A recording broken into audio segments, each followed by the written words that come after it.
بنیاد پر سیاسی تنظیم بننی چاہیے اور انسانی حقوق کے لیے سب کو کام کرنا چاہیے.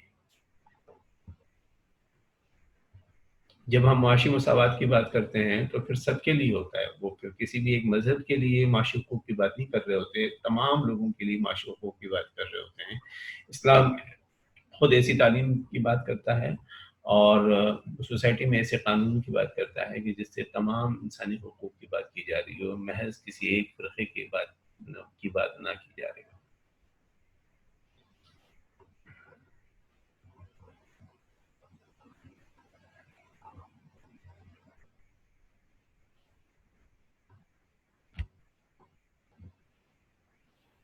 وعلیکم السلام. سر میرا ایک کوشچن تھا سر، وہ کون سی مطلب سر ہم اسلامی مطلب معاشی نظام جو ہم اپنا مطلب جاری کرنا چاہ رہے ہوں، مطلب آپ میں بنانا چاہ رہے ہو، تو ہم کس کی مدد کس سے مطلب لے سکتے ہیں کہ ہمارا اسلامی نظام ہمارا بن جائے؟ کیونکہ ہمارا سر یہاں پہ اسلامی نظام تو نہیں ہے نا. اسلام کا سیاسی نظام ظاہر ہے کہ قرآن حدیث کے مطالعے سے جو آپ کا فکر و نظریہ بنے گا، اس نظریے کے مطابق آپ اسلام کے سیاسی نظام کو قائم کرنے کی جدوجہد کریں گے. تو سب سے پہلے تو اسلام کو سمجھنے والے پیدا کریں آپ اپنی سوسائٹی میں، کہ لوگ اسلام کو سمجھنے والے بنیں. جب تک اسلام کو سمجھنے والے نہیں ہوں گے تو وہ سیاست کیسے کریں گے، سیاسی طاقت کیسے پیدا کریں گے، اور اس اسلامی سیاسی نظام کو جو آپ کے ذہنوں میں ہے اس کو سوسائٹی میں غالب کیسے کریں گے. تو یہ تبھی ممکن ہے کہ جب اسلام کا درست مطالعہ، اسلام کی درست تفہیم وہ لوگوں میں پیدا کی جائے، اور خصوصاً اہل لوگوں میں، باصلاحیت لوگوں میں اسلام کی درست تعلیم ان کے ذہنوں تک پہنچائی جائے. اور جب ہم یہ علم و شعور سوسائٹی میں پیدا کریں گے تو یقیناً اگلا تقاضا پیدا ہوگا کہ اب اس کا سسٹم بھی ہونا چاہیے، محض ذہنوں تک اس کا شعور ہونا کافی نہیں ہے.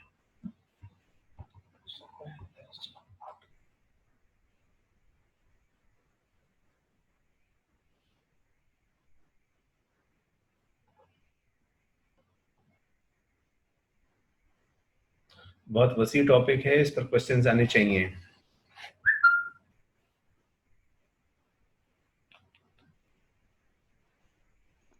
السلام سر. وعلیکم السلام. سر اس سے کیا مراد ہے کہ شہرت کے ذریعے اجتماعی مفاد کو مقدم رکھنا؟ جی، شورائیت یعنی مشورے سے آپ فیصلے کریں گے، آپ اپنی مرضی سے کسی حکمران کو فیصلے کرنے کا حق نہیں ہوگا. شورائیت کا مطلب ہے کہ آپ مشورے سے، یعنی جس سطح کا بھی فیصلہ ہوگا، چاہے یوسی سطح کا فیصلہ ہو یا شہری سطح کا، شہری نظام کا فیصلہ ہو یا قومی نظام کا یا بین الاقوامی نظام کا، تو اس میں مشورے کو اور دوسرے لوگوں کو کی رائے کو شامل کرنا ضروری ہوگا. دیگر لوگوں کی رائے کے ساتھ مل کر آپ ان کی اکثریت رائے سے فیصلے کریں گے، محض اپنی رائے کو مسلط نہیں کر سکتے. اس لیے قرآن نے حکم دیا ہے، اور وہ حکم نبی کے لیے بھی ہے کہ وہ امرہم شورا بینہم، کہ فیصلے آپس کے جو بھی ہیں وہ مشورے سے، کثرت رائے سے کیا کریں.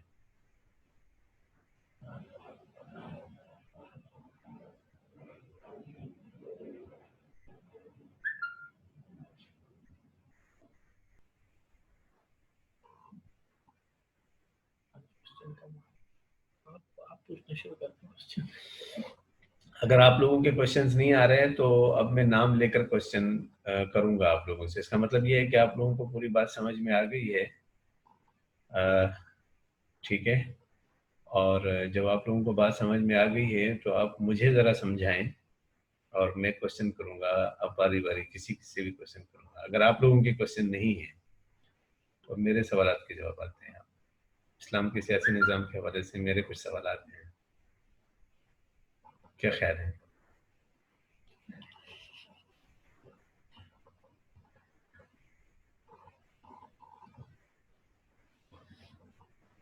السلام علیکم. وعلیکم السلام. میں سوال کروں؟ سر 14 پوائنٹ نہیں سمجھ آیا. 14 پوائنٹ سمجھ میں نہیں آیا؟ جی سر. ٹھیک ہے، ڈسکس کریں. آپ کو آپ نے پڑھ لیا ہے، لکھ لیا اپنے پاس؟ نہیں، میں 14 پوائنٹ پر ہی دیکھ رہی تھی. میں نے یہی کہہ رہا تھا کہ میں نے کہ لکھے ہیں، میں نے تو بھیج دیے تھے گروپ میں، واٹس ایپ میں آپ جی لوگوں جی کو. سر جی، وہ لکھا، ہاں میں نے اوپن کیا ہوا. چلیں ٹھیک ہے. اسلام کے سیاسی نظام میں سربراہ حکومت اور ریاست، سربراہ ریاست جو ہے غیر ملکی حکام اور سفیر ملکی قوانین سے استثناء حاصل نہیں کر سکتے. یعنی جتنے بھی لوگ ہیں وہ قانون کے پابند ہوں گے، چاہے وہ حکمران ہو یا غیر ملکی حکمران ہو یا سفیر ہو. وہ ملک کے جو قانون ہیں ان قانون کی پابندی کریں گے. آپ نے دیکھا ہے پاکستان میں غیر ملکی سفیر آ کر لوگوں کو قتل کر کے پھر پاکستان سے باہر چلے جاتے ہیں. قانون سے ان کو استثناء مل جاتا ہے سفارت کے نام پر. اس طرح حکمرانوں کو بھی جو حکمرانوں پر بھی مقدمہ. جی، استثناء کا کیا مطلب؟ استثناء مطلب ایگزمپشن نہیں ہے. استثناء کا مطلب ایگزمپشن ہے. آپ کے ہاں زرداری صاحب جب صدر پاکستان تھے تو ان پر کوئی قانون لاگو نہیں تھا، کیونکہ اب مطلب جو حکمران ہو اس کے اوپر کوئی جی اب وہاں اسلام میں حضرت عمر رضی اللہ تعالیٰ عنہ پر بھی مقدمہ چلا، حضرت علی رضی اللہ تعالیٰ عنہ پر مقدمہ چلا، اور وہ قاضی ایاز کی عدالت میں پیش ہوئے ایک عام آدمی کی حیثیت میں، حکمران ہوتے ہوئے بھی. تو اسلام میں کسی بھی اس کو یہ حق حاصل نہیں ہے کہ وہ حکمران ہے یا غیر ملکی حکمران ہے یا سفیر ہے، اس کو قانون سے استثناء کا حق حاصل نہیں ہے، یعنی ایگزمپشن نہیں ہے، قانون کا وہ پابند ہے. جی ابرار.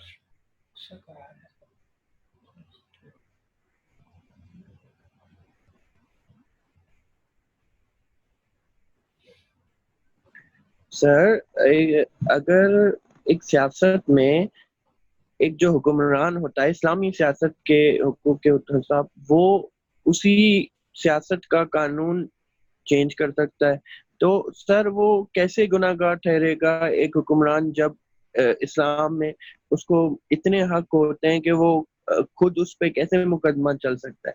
مطلب اسلام میں خود آپ بتاتے ہیں کہ اس میں جو بھی سیاست چلا رہا ہے اس پہ آپ مقدمہ چلا سکتے ہیں، لیکن پھر وہی چیز ہماری سیاسی نظام میں کیوں نہیں مشترک؟ جی ہمارا سیاسی نظام اسلام کے مطابق تو نہیں ہے نا، وہ تو برٹش کا بنایا ہوا ہے. برٹش کے قانون ان کی منشا ان کی مرضی کے مطابق بنا ہوا ہے. پاکستان کا سیاسی نظام اسلام کے مطابق ہوتا تو ہم یہ سوال کرتے کہ جی ایسا کیوں ہے. اسلام پاکستان کا سیاسی نظام اسلام کے سیاسی نظام تصورات پر نہیں ہے، بلکہ وہ مغربی تصور پر یا برطانوی تصور پر ہے. تو وہاں یہ حق دیا گیا حکمرانوں کو، لیکن اسلام یہ حق نہیں دیتا کہ کوئی بھی حکمران جو ہے وہ قانون سے بالا تر ہو، بلکہ وہ قانون کا پابند ہے اور اس پر مقدمہ چل سکتا ہے.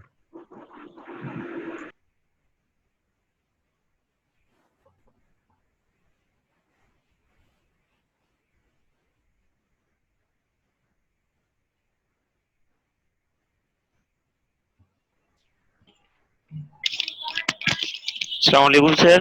وعلیکم السلام. سر یہ 11واں پوائنٹ ہے کہ اسلام میں تمام مذہب کو تحفظ فراہم کیا جائے. جی تو اس میں جو آج 2-3 دن پہلے مندر بنانے کا ذکر آیا تو اسلام میں اس کی اجازت ہے یا نہیں ہے؟ ان کے گرجا گھروں یا مندر کو بنانے کی اجازت ہے اسلام میں یا نہیں ہے؟ گرجا گھروں اور مندروں کے تحفظ کی بات اسلام کرتا ہے، اور جہاں ان کو ضرورت ہے وہاں پر وہ بنا بھی سکتے ہیں. اچھا. لیکن ریاست جو ہے وہ کسی امور میں مداخلت نہیں کرے گی. ہر مذہب اپنے اعتبار سے اپنا سسٹم بنا کے اپنی عبادت گاہوں کو خود بنائے، اور ریاست ان کو تحفظ دے گی. جی سر. ریاست تحفظ دے گی اس کو. ریاست کسی ایک مذہب کی طرفداری نہیں کرے گی، تمام مذاہب کو یکساں دیکھے گی، سب کے لیے یکساں حقوق فراہم کرے گی. چاہے وہ مسلمانوں کی عبادت گاہیں ہوں ان کی بھی حفاظت کرے گی، کسی غیر مسلم کی عبادت گاہیں ہیں ان کی بھی حفاظت کرے گی. کسی بھی عبادت گاہ کو توڑنے یا عبادت گاہ کو اس کو نقصان پہنچانے یا اس کی توہین کرنے کی اجازت اسلام نہیں دیتا. نہ عبادت گاہوں کی توہین کی اجازت دیتا ہے، نہ کسی مقدس ہستیوں کی توہین کرنے کی اسلام اجازت دیتا ہے. جی سر.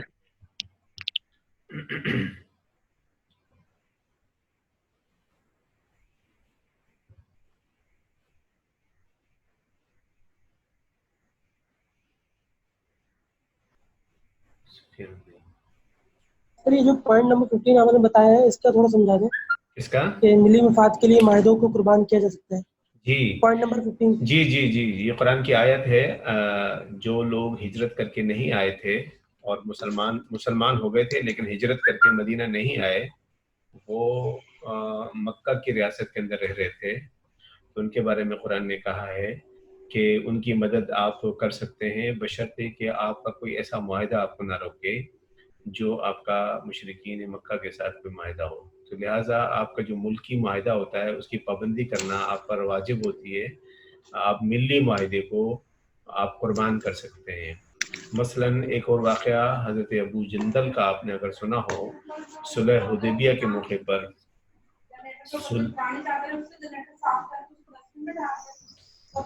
بیٹا یہ آواز آ رہی ہے آپ کی. جی سفیان، تو دیکھیے حضرت ابو جندل کا واقعہ آپ کے سامنے ہے کہ صلح حدیبیہ کے موقع پر جب رسول اللہ صلی اللہ علیہ وسلم معاہدہ تحریر کر رہے تھے تو حضرت ابو جندل جو ہے وہاں پہنچے ہیں اور انہوں نے شکایت کی ہے کہ میرے ساتھ زیادتی ظلم کیا گیا ہے، میں مسلمانوں کے ساتھ جانا چاہتا ہوں. تو حضرت رسول اللہ صلی اللہ علیہ وسلم نے اس وقت جو سفیر تھے جن کے ساتھ معاہدہ ہو رہا تھا ان کی طرف دیکھا، انہوں نے کہا کہ اگر آپ اس کو اجازت دیں گے تو پھر یہ معاہدہ برقرار نہیں رہے گا، ہم ختم کر دیں گے. تو رسول اللہ صلی اللہ علیہ وسلم نے حضرت ابو جندل کو صبر کرنے کی تلقین کی کہ آپ برداشت کریں، آپ وہیں رہیں، کیونکہ معاہدہ ہو چکا ہے، ہم آپ کی مدد نہیں کر سکتے، آپ مکہ میں ہی رہیں. تو حضرت ابو جندل کو واپس کر دیا تھا.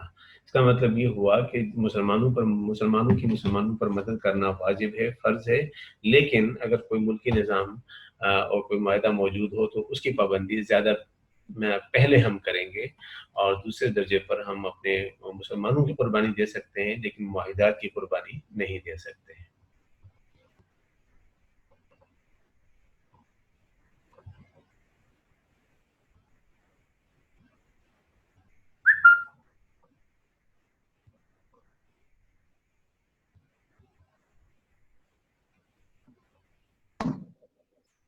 السلام علیکم سر. وعلیکم السلام. سر جی یہ خارج پالیسی نہیں ہے، اس میں تھوڑا کنسیپٹ کلیئر کیجیے. چلیں خارجہ پالیسی کا کنسیپٹ کلیئر کرتے ہیں. یہ آپ کے پیچھے شور کی آواز آ رہی ہے بہت زیادہ. سر یہ ادھر پنکھے کا آواز ہے. اچھا ٹھیک ہے ٹھیک ہے، میوٹ کر دیں، پیچھے آواز آ رہی ہے.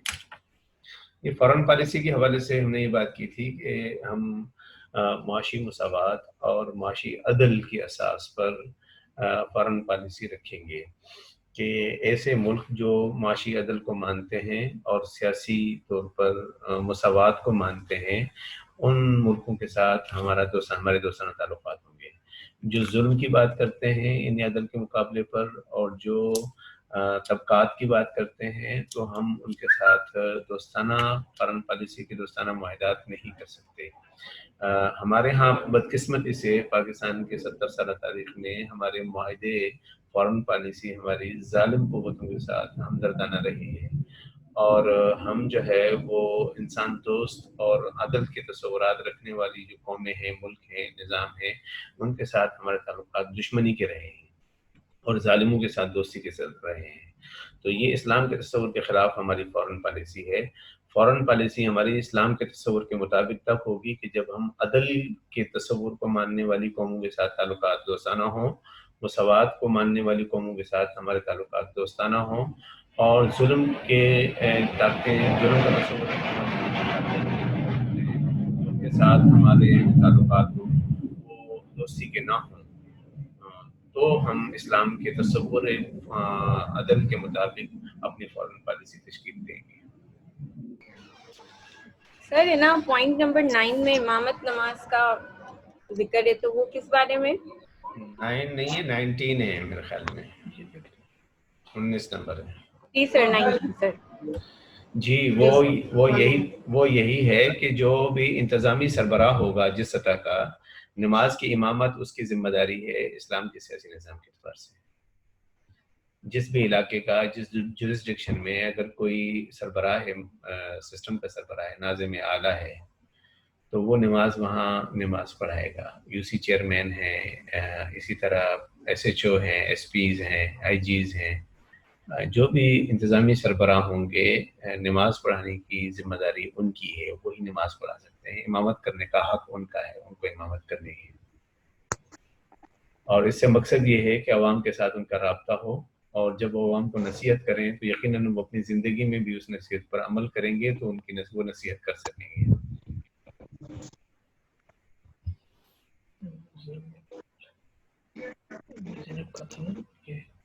سر جو بھی آپ پوائنٹ نمبر 15 ایکسپلین کر رہے تھے اس کا لاسٹ پارٹ دوبارہ ریپیٹ کر دیجیے گا پلیز.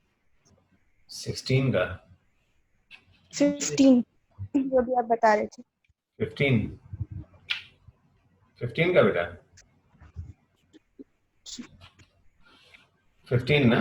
جی جی جی، اسلام کے سیاسی نظام میں قومی اور بین الاقوامی معاہدوں کے لیے ملی مفاد کو قربان کیا جا سکتا ہے. یعنی مسلمانوں کی مدد ہم پر کلمے کی وجہ سے لازمی ہے کہ ہمیں مسلمانوں کی مدد کرنی چاہیے، لیکن یہ مدد ہم تب کریں گے جب ہمارا قومی نظام قومی مفاد میں ہو اور قومی نظام ہمیں اجازت دیتا ہے.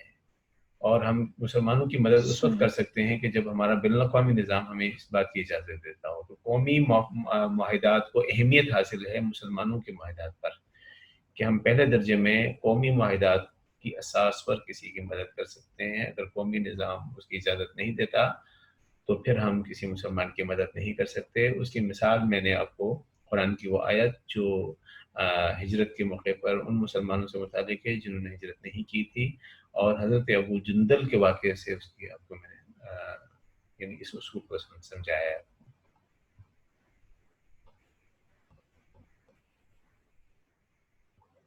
کتنی ہوئی؟ زیادہ ہو جاتی ہے. جی سر یہ جو جی سفیان. ہلو سر یہ جو پوائنٹ نمبر 7 ہے یہ سمجھا دیں تھوڑا. جس میں ہے کہ قرآن یہ اصول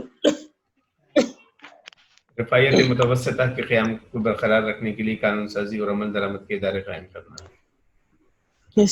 رفاعیت متوسطہ کا معنی یہ ہے کہ سوسائٹی میں جو دولت ہے وہ متوازن تقسیم ہو. بالکل وسائل سے محروم طبقات بھی نہ ہوں اور ایسے طبقات بھی نہ ہوں جن کے پاس سوسائٹی کے سارے وسائل جمع ہو جائیں اور وہ تعیشات میں پڑیں.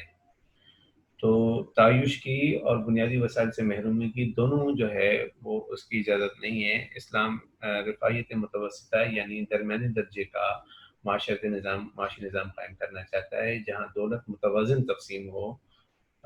دولت جو ہے ایک طبقے تک محدود کرنے کی اجازت اسلام نہیں دیتا. قرآن کی آیت ہے لِكَيْ لَا يَكُونَ دُولَةٌ بَيْنَ الْأَغْنِيَاءِ مِنْكُمْ کہ اسلام کہتا ہے کہ دولت صرف اغنیاء کے پاس جمع نہیں ہونی چاہیے، سرمایہ داروں کے پاس جمع نہیں ہونی چاہیے، بلکہ پوری سوسائٹی میں اس کو گردش کرنا چاہیے. اسی طرح آپ صلی اللہ علیہ وسلم کی حدیث ہے کہ کاد الفقر ان یکون کفرا کہ فخر انسان کو کفر تک پہنچا دیتا ہے. جو وسائل سے محروم طبقات سوسائٹی میں ہوتے ہیں وہ بنیادی اخلاقیات سے دور ہو جاتے ہیں. تو وسائل سے محروم طبقات کا جو تصور ہے وہ اسلام سوسائٹی میں ایسا تصور بھی قائم نہیں کرنا چاہتا. اور بہت زیادہ وسائل کسی اونچے طبقے کے پاس جمع ہو جائیں اسلام اس کی بھی اجازت نہیں دیتا. اسلام دولت کو سوسائٹی میں متوازن تقسیم کرنے کی بات کرتا ہے. تو سیاسی نظام کی ذمہ داری یہ ہے کہ دولت کو سوسائٹی میں متوازن تقسیم کرنے کا نظام قائم رکھے، اس کو برقرار رکھے.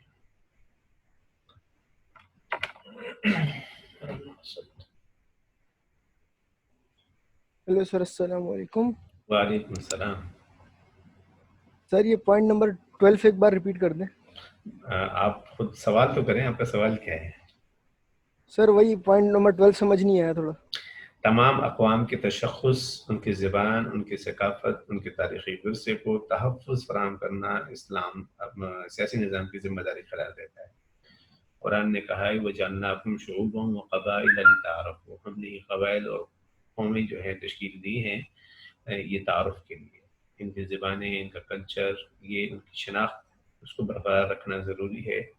اس کو ختم نہیں کیا جائے گا بلکہ اسلام کا سیاسی نظام تمام اقوام کی زبانوں کو ترقی دے گا، ان کے ثقافت کو ترقی دے گا، ان کے تاریخی ورثے کو محفوظ رکھے گا.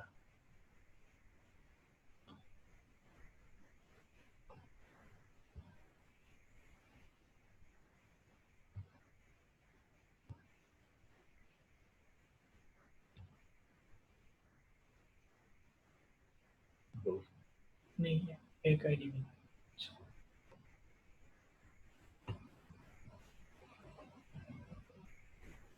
السلام علیکم سر، میرا ایک کوشچن جی ہے سر اسلام کا سیاسی نظام میں سر یہ جو مطلب جہاد ہے سر، غیر مذہبوں کے ملکوں کو مطلب آدمیوں کو غیر مذہب کے سر انہوں کو مارتے ہیں، انہوں کو مطلب اسلام قبول کرواتے ہیں ڈنڈے کے زور پہ، سر یہ کیا واجب ہے؟ جہاد غیر مسلم سے نہیں ہوتا میرے بھائی، جہاد ظالم سے ہوتا ہے، ظالم چاہے آپ کا ہم مذہبی کیوں نہ ہو۔ اسلام کا تصور جہاد سمجھنے کی ضرورت ہے۔ اسلام کا تصور جہاد یہ نہیں ہے کہ آپ غیر مسلم سے لڑائی کریں گے، غیر مسلم کے حقوق کا تحفظ ہے اسلام کے سیاسی نظام میں۔ لڑائی ظالم سے ہوتی ہے، ظلم کی بنیاد پر ہوتی ہے، اور ظلم آپ کے ہم قبیلے کا آدمی کرے، آپ کے قوم کا سردار کرے، کوئی بھی آپ کے ساتھ ظلم کرتا ہے، اس ظلم کے خلاف مزاحمت کرنا، جدوجہد کرنا، وہ جہاد کہلائے گا۔ تو اسلام میں جو جہاد ہے وہ ظالم کے خلاف ہے اور مظلوم کا ساتھ دینے کے لیے ہے، چاہے وہ مظلوم کسی مذہب سے تعلق رکھتا ہے اس کا ساتھ دینا ہے، اور ظالم کسی بھی مذہب سے تعلق رکھتا ہے اس کے ساتھ لڑنا ہے۔ اور یہ لڑنا جو ہے وہ کئی قسم کا ہے، لڑنا قلم سے لڑنا ہے، زبان سے لڑنا ہے، زبان کی طاقت سے لڑنا ہے، سیاسی طاقت سے لڑنا ہے، اسلحے سے لڑنا ہے، قومی ریاست کی مرضی کے بغیر ریاست ہی لڑے گی، ریاست کی مرضی اور ریاست کی اجازت کے بغیر آپ قتال نہیں کر سکتے، جہاد کر سکتے ہیں۔ جہاد کے معنی جدوجہد کے ہیں، اور آپ ظلم کے خلاف جدوجہد کرنا آپ کا مذہبی فریضہ ہے۔ اسلام آپ کو لازمی قرار دیتا ہے کہ دنیا میں کہیں ظلم موجود ہے، آپ کے خاندان میں، آپ کے شہر میں، آپ کے ملک میں، تو اس ظلم کے خلاف آپ جدوجہد کریں گے۔ لیکن اسلحہ آپ تب اٹھا سکتے ہیں جب ریاست آپ کو اجازت دے گی، ریاست آپ سے کہتی ہے کہ اب اسلحے کے ساتھ آپ قومی نظام کی طاقت کے ساتھ لڑیں گے، تو پھر آپ فوج میں بھرتی ہو کر آپ جنگ لڑ سکتے ہیں۔ جنگ کی اجازت صرف فوج کو ہے، باقی جدوجہد اسٹرگل کرنے کا حق ہر انسان کو ہے کہ وہ ظلم کے خلاف اسٹرگل کرے، اسی کو جہاد کہتے ہیں۔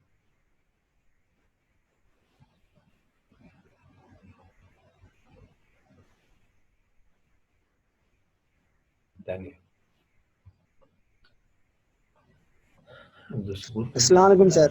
وعلیکم السلام سر میرا سوال تھا جی۔ سر، جہاد میں قتل کرنا جائز ہے؟ جی دیکھیے، ایک جہاد ہے اور ایک قتال ہے۔ قتال ریاست کرتی ہے، ریاست جب بھی لڑتی ہے بارڈر پہ تو ظاہر ہے کہ اس میں قتل ہوتا ہے، اور ریاست کو یہ حق حاصل ہے کہ وہ جب قتال کا اس کو آرڈر دیا جائے تو ریاست کی فوج اور آرمی جو ہے وہ قتال کر سکتی ہے۔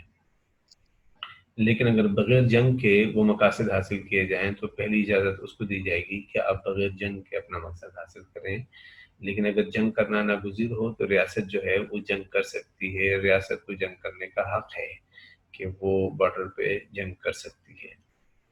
لیکن کسی ایک فرد کو، کسی ایک آدمی کو اس چیز کی اجازت نہیں ہے کہ وہ دوسرے انسان کو اس بنیاد پر قتل کرے کہ وہ اس کے عقیدے کا مخالف ہے یا وہ ظالم ہے۔ اگر ظالم بھی ہے تو وہ اس کو ریاست کے سسٹم کے ذریعے سے اس کے ظلم کو روکنا ہے، اپنے ہاتھ سے ہتھیار اپنے ہاتھ میں لے کر کسی ظلم کے خلاف لڑنے کی اس طرح کی اجازت نہیں ہے۔ ہاں، زبان سے آپ اس کے خلاف لڑائی کر سکتے ہیں، لوگوں کو اکٹھا کر سکتے ہیں، اجتماعی طاقت سے اس کو ظلم سے روک سکتے ہیں، اور قلم سے اس کے خلاف روک سکتے ہیں، آپ تمام توانائی کو استعمال کر سکتے ہیں، لیکن قتال کا حق صرف اور صرف ریاست کا ہوتا ہے۔ ریاست اگر اپنے سسٹم کے ذریعے کسی کو پھانسی لگائے تو اس کی اجازت ہوتی ہے، لیکن کسی فرد کو یہ حق حاصل نہیں ہوتا کہ وہ کسی دوسرے فرد کو اب سزا دے۔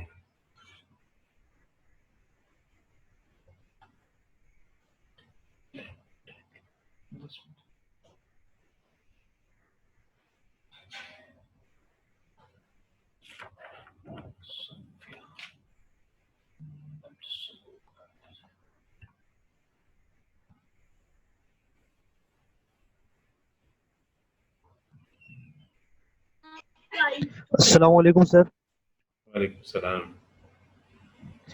سر، جس طرح آپ نے بتایا کہ ہر انسان اکیلے مطلب قتل نہیں کر سکتا، وہ ریاست کے ذریعے جو ہے وہ اس سے بدلہ لے گا، تو سر یہ جو گستاخی کا معاملہ آتا ہے تو یہ گستاخی میں بھی ہر مسلمان ریاست سے پہلے اپیل کرے گا؟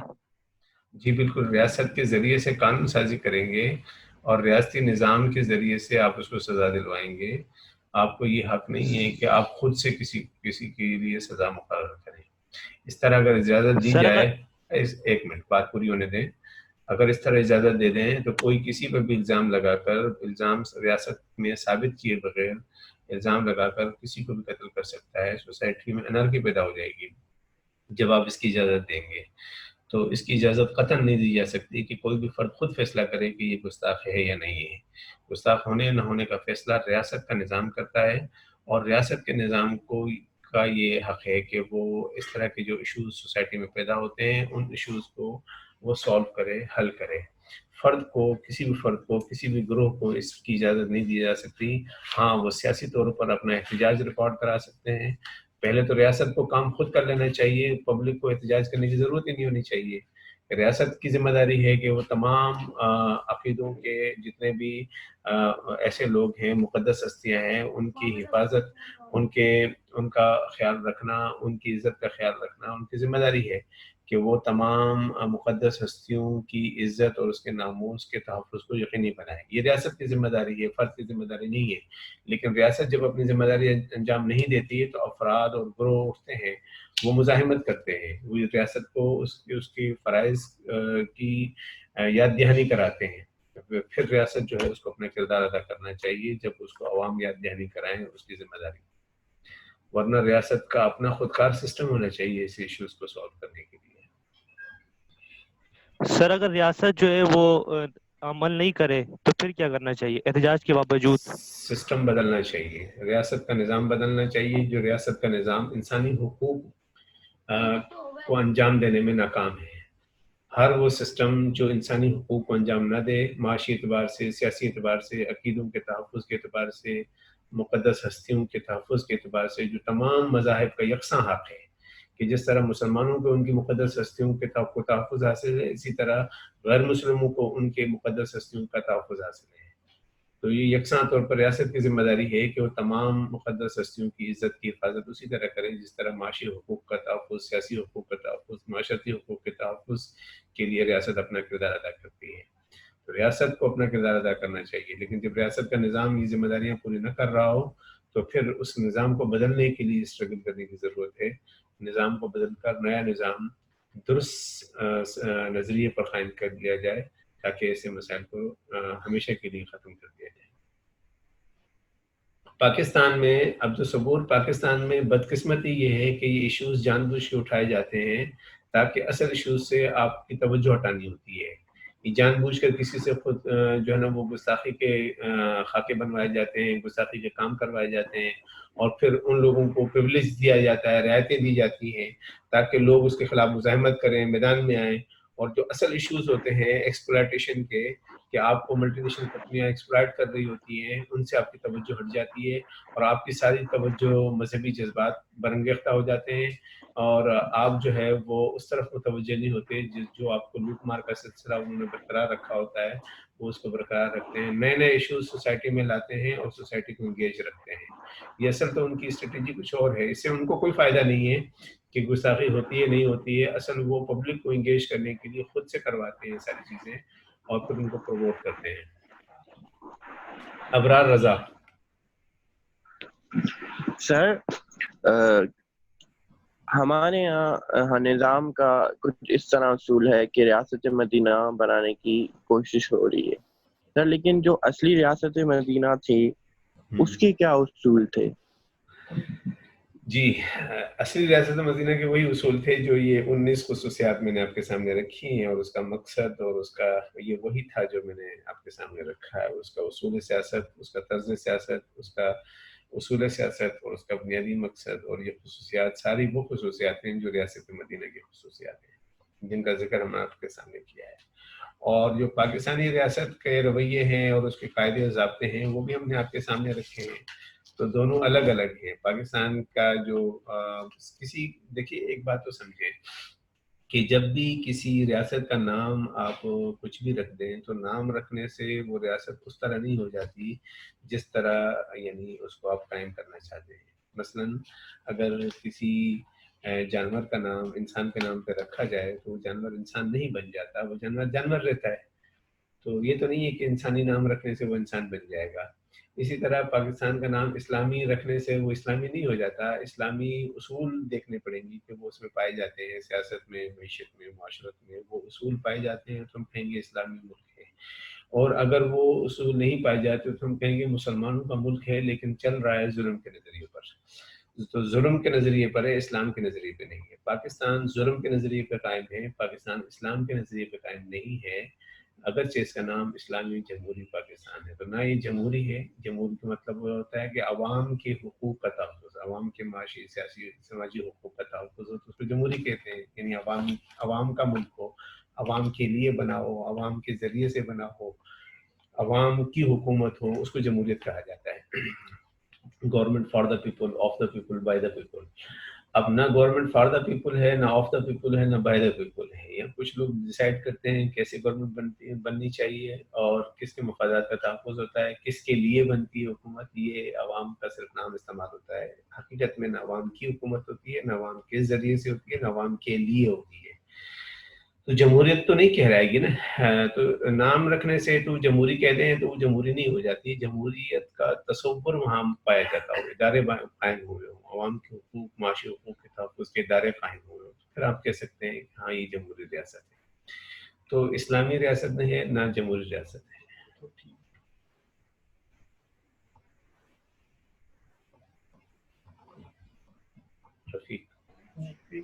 سر جی آپ ابھی نا بات کر رہے تھے کہ وہ باہر لوگ نا مطلب ان کی وہ کہتے ہیں اور یہاں پر یہ سسٹم جاری ہو جاتا ہے، تو سر مطلب یہ مطلب باہر کے لوگوں کی بات جو مان کے اکثر ہوتا ہے، بیچ میں بھی ایک واقعہ ہوا تھا، اس میں بھی جو مطلب کوئی میری مرضی لائک کوئی ٹیگ اسٹارٹ ہو گیا تھا، تو وہ باہر کے لوگوں پہ وہ عمل کر رہے تھے نا، اور اسلام کو مطلب غلط طریقے سے پیش کرنا، جی تو وہ اس کے بارے میں آپ کہہ رہے تھے نا کہ ہم جی باہر کے مان کر اور یہاں اسلام اپنے اسلام کے بارے میں غلط جی بالکل، چیزیں کرتے ہیں اور نظام خراب کرتے ہیں۔ جی اسلام کے نام پر جو پاکستان میں اسلام کا تعارف کروایا گیا ہے، یہ یورپین اسلام ہے، یہ حقیقی اسلام نہیں ہے۔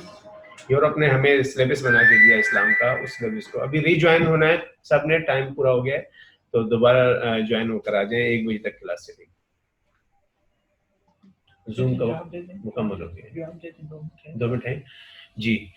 تو ایسا ہے کہ جو اسلام کا تصور پاکستان میں پایا جاتا ہے، اسلام کے نام پر چیزیں آپ کے سامنے رکھی جاتی ہیں، یعنی اسلام کو فرقہ وارانہ انداز سے پیش کیا جاتا ہے، وحدت انسانیت کے اساس سے پیش نہیں کیا جاتا۔ اسلام کو ایک شعبے کے جز کے اعتبار سے پیش کیا جاتا ہے، مکمل اسلام کا جامع تصور حیات پیش نہیں کیا جاتا۔ اسلام کے نام پر یہاں اکثریت کے خلاف تصورات دے کر اس کو اسلام کے نام پر پیش کیا جاتا ہے۔ مسلمانوں کو ایک فرقے کے طور پہ پیش کیا گیا ہے۔ یہ جتنے بھی تصورات جو اسلام کے نام پر تشدد کے تصورات ہیں کہ دیگر مذاہب کو ختم کرنا چاہتا ہے اسلام، یہ تمام تصورات اسلام کے نام پر مغرب نے ہمیں اسلام سمجھایا ہے۔ جو حقیقی اسلام، جو رسول اللہ صلی اللہ علیہ وسلم کا اسلام ہے، جو ریاست مدینہ کا اسلام ہے، جو حقیقی اسلام جو قرآن نے بتلایا ہے، وہ تو بالکل مختلف ہے۔ وہ جامع تصور حیات ہے، وہ وحدت انسانیت کی بات کرتا ہے، وہ اختیارات میں تمام انسانوں کو شراکت دینے کی بات کرتا ہے، وہ خدمت انسانیت کی بات کرتا ہے، وہ قانون کی حکمرانی کی بات کرتا ہے، وہ عدل و توازن کو برقرار رکھنا چاہتا ہے، وہ رفاہیت متوسطہ قائم کرنا چاہتا ہے، وہ عدل کو قائم کرنا چاہتا ہے، وہ وسائل معیشت میں عدل کی بنیاد پر شراکت کی بات کرتا ہے، وہ اخلاق کی بات